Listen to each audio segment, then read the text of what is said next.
For my product, I chose to work in the genre of social realism, focusing specifically on social dramas. I chose the topic of adoption. When referencing narrative conventions, most trailers mainly follow Todorov's structure of a state of equilibrium, disruption, recognition, and then an attempt to repair. From watching many real-life social realism trailers, the majority start with the equilibrium stage, and then move on to the disruption. This is a feature that is conventional for all trailers. In my own trailer, I started with a state of equilibrium that is then disturbed by the disruption stage. Trailers I have analysed, such as Fish Tank and October Baby, both start with quite a long duration of equilibrium. I have followed conventions here, as my own trailer also uses quite a long equilibrium stage, and then cuts to the disruption stage slowly. I decided to do this so I could develop my characters so that the audience could get a good idea of their on-screen persona before it cut to the state of disturbance. After showing me equilibrium to the audience, the majority of trailers then appear to move on to the disruption stage. Within this stage of the trailer, you can start to see immediately that there is an attempt to repair the disturbance by Lexi's friends saying, "It's going to be okay."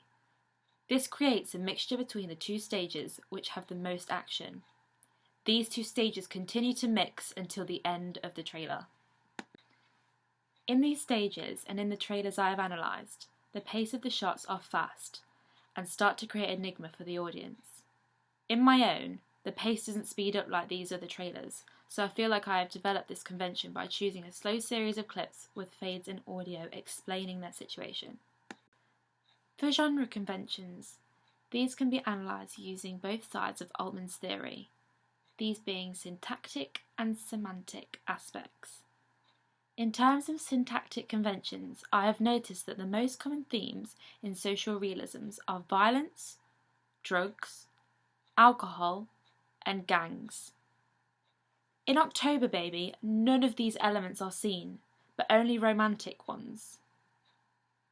Just like October Baby challenges typical conventions, as it is the only film that appears not to include elements of violence, drugs, or alcohol, my trailer challenges this convention slightly by not including any violence.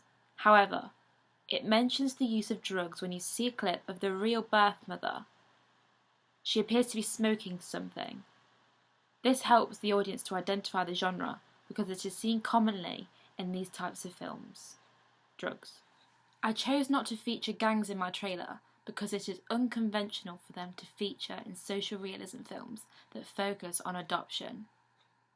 Regarding the romantic conventions seen in social realisms, these are seen very commonly in this genre. So by adding a romantic element, I have followed typical conventions for this specific subgenre.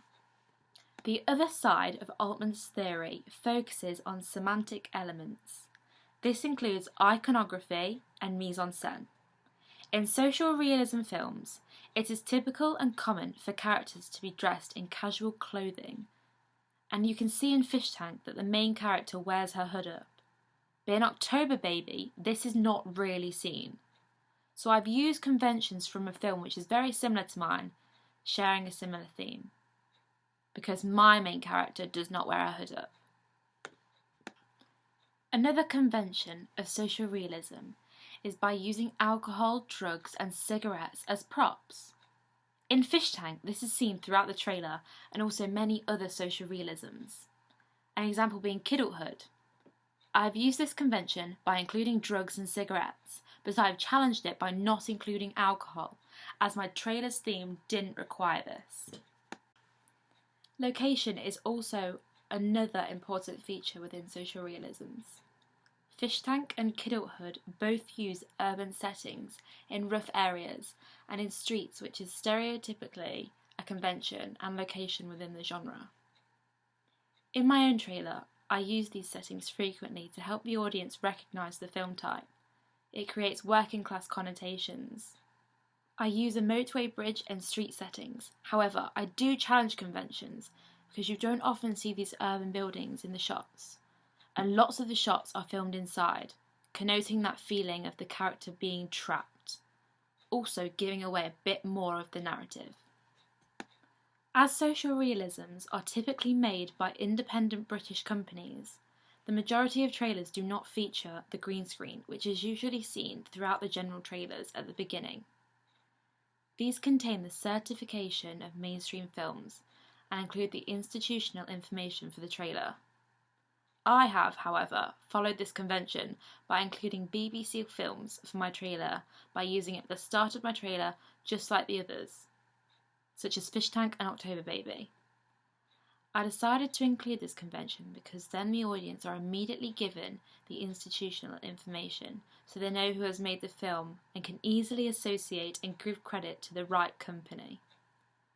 All films that I have looked at all include a billing block at the end of their trailer, and I have followed this convention by choosing to include mine at the very end too. In my trailer, I have represented lots of different groups. Many women have been represented in different ways. For example, the main character has been represented as inquisitive, on a mission, and driven. This is similar to those of Fish Tank and October Baby's main characters, which are both female and have similar qualities because of their individual situations. This is a positive representation of women, and I use this convention seen in real life trailers in my own product.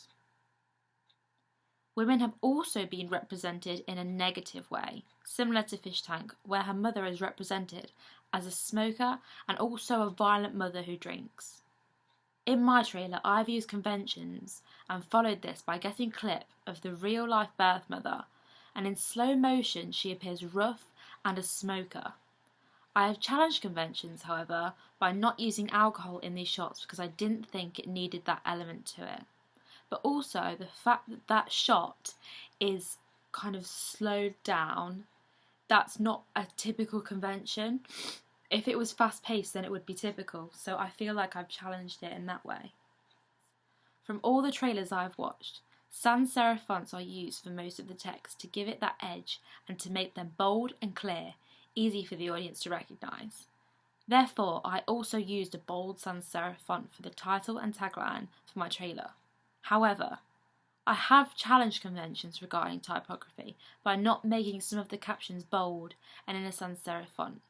This was to add a kind of emotional element for the audience and a softer approach on their eye. By this, I am referring to the text that has that transitioning effect at the start, and I feel as if I have developed conventional captions by creating them in this way. The editing in Fish Tank and films similar like Kidulthood and Bullet Boy is very fast paced to connote disruption. I have challenged this convention by using slower pacing to make my film more indie and different to other social realisms. Regarding the sound of my trailer, I have used typical conventions from other social realisms, where the music builds and connotes the mood of the film. My trailer was more emotional, and you could tell this because of the soft piano piece. Similarly in October Baby, where it shows the same convention.